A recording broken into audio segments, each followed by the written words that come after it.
मरकजी वज़ीर दाखिला अमित शाह ने कहा है कि दहशतगर्द हमले और उनकी साजिशें पोशीदा तौर पर हो रही हैं।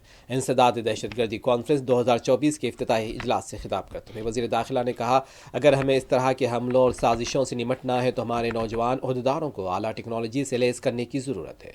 हमें इन ओहदेदारों को आने वाले दिनों में ऐसी ही तरबियत का हिस्सा बनाना होगा। वज़ीर दाखिला ने कहा, दहशतगर्दी से लड़ने के लिए हमें एक मौसर हिकमत अमली को पर अमल करना होगा और मुतारिफ कराना होगा। वज़ीर दाखिला ने कहा कि पुलिस रियासत का मौजू है और रियासती पुलिस को इसकी जिम्मेदारी संभालनी चाहिए, लेकिन तमाम मरकजी एजेंसियां रियासती पुलिस की पूरी मदद करेंगी।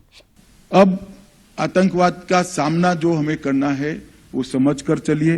वो सीमाहीन और अदृश्य तरीके से आतंकवादी हमले और उनका षड्यंत्र हमारे खिलाफ खड़ा है।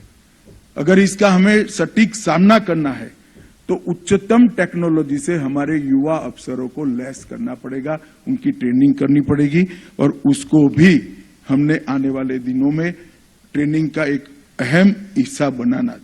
कई सारे राज्यों ने बनाया है, मगर जिस स्तर की ट्रेनिंग चाहिए उस स्तर की ट्रेनिंग नहीं है। कम से कम डीवाईएसपी को तो 100% तकनीक से लैस कर ही फोर्स के अंदर इंक्लूड करना चाहिए। और मैं सभी राज्यों को ये कहना भी चाहता हूं, अगर आप इसमें मदद की जरूरत है तो हैदराबाद की एकेडमी भी आपको मदद कर सकती है।